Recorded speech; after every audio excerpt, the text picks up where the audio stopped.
Omid Scobie keeps coming back and irritating people a bit like a royal boil. Now, today marked the release of his royal hatchet job Endgame, which includes some of the most egregious accusations against the palace ever to make it to print. But before I get into those, I'll ask again, who even is its author? I went down to Buckingham Palace, a place stacked full of royal superfans, royal fanatics, to find out if anybody there has a Scooby about Scobie. Have you ever heard of Omid Scobie? No. OK. Author, done some books on Harry and Meghan? No. Have you heard of Omid Scobie? No.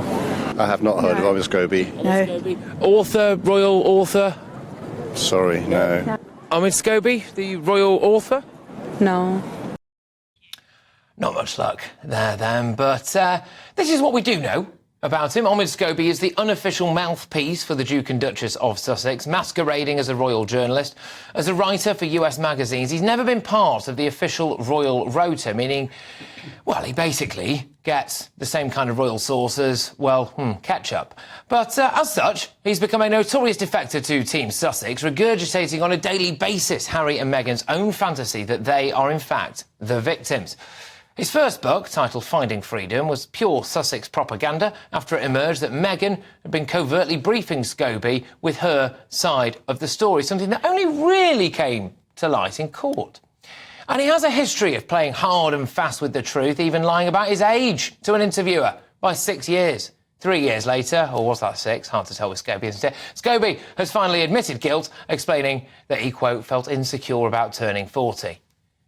I wouldn't know, I'm only 12. Anyway, so now that you know the man, what about the substance? In this latest hit job, Endgame, the accusations range from the bizarre to the truly ridiculous.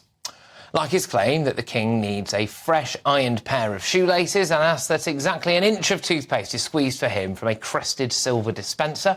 But more gravely, the King and Prince William are apparently locked in a struggle over the future of the monarchy. Indeed, William may seem like a pussycat to all of us, but in Scobie's world, he's a big bad wolf.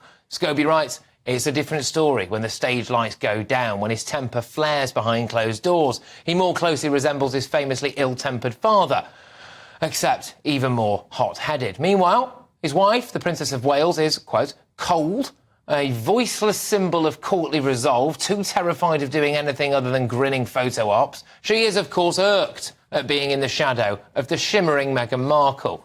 And what about the exiled Prince Harry, the grumbling Duke? Unlike the rest of his family, he's supposedly in a great place. Oh, pull the other one, Omid. This isn't Vegas and nobody's playing naked billiards. He's not happy being Meghan's PA, and it shows. But will these claims be sending shockwaves through the palace? Well, here's just a flavour of some of the scathing reviews. The Telegraph says Omid Scobie's Endgame is ludicrous propaganda for Team Sussex. In the usually pro-Sussex New York Times, he does no favours. Their chapter reads like a press release cooked up by ChatGPT. My personal favourite is a hit job reading like a Mumsnet post about the world's worst in-laws. Scobie says it's endgame for the monarchy, but given that one review of his book called it a turkey and said that he couldn't write for nuts, I suspect Endgame should have been the title of his autobiography.